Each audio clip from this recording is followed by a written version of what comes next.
एक ही समय अवधि में कोई धन 5% के ब्याज पर 2200 रुपया और 8% के ब्याज पर 2320 रुपया हो जाती है, समय अवधि क्या है। तो देखिए ये जो कहने का मतलब हुआ कि जो हो जाता है, हो जाता कहने का मतलब हुआ कि ये है जो अमाउंट है, मतलब 5% पर लिया है ब्याज पर कोई धनराशि, तो इसको है जो ब्याज भी देना है और जो मूलधन होता है जितना लिया था उसको जोड़ के देना होता है।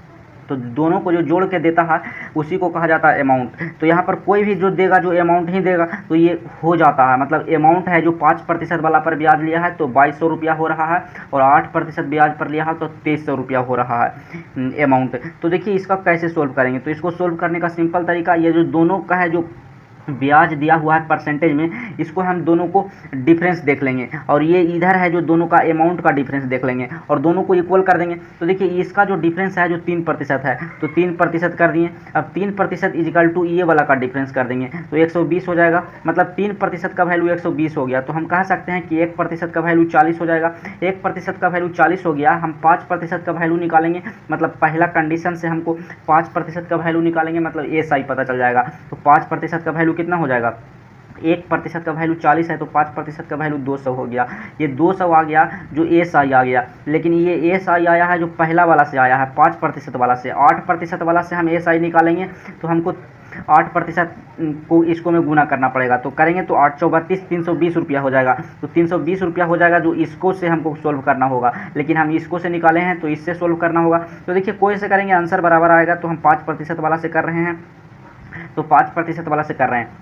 तो यहाँ पर देखिए ये अमाउंट था, अमाउंट में है जो अमाउंट बनाने के लिए हमको मूलधन में साधारण ब्याज जोड़ना होता है। तो देखिए ये अमाउंट में से हम अगर 200 रुपया घटा देते हैं तो हमको प्रिंसिपल पता चल जाएगा, मूलधन पता चल जाएगा। तो मूलधन कितना हो जाएगा 2000 रुपया। तो ये जो 2000 रुपया है जो मूलधन आ गया, यहाँ पर हमको निकालना है समय अवधि क्या होगा। तो देखिए ये 5% है जो दर दिया हुआ है, अब यहाँ से हम दर निकाल लेते हैं, उससे हमको पता चल जाएगा कि समय कितना है। तो यहाँ पर देखिए दर निकालने के लिए क्या करना होगा, तो 200 हम कर देंगे एस आई और बटा कर देंगे मूलधन जो आया है, तो मूलधन कर देंगे, और परसेंटेज में बदलने के लिए 100 से गुना करना होता है। तो 00 से 00 कट गया, 10 से 10 और ये 10, मतलब 10% आया।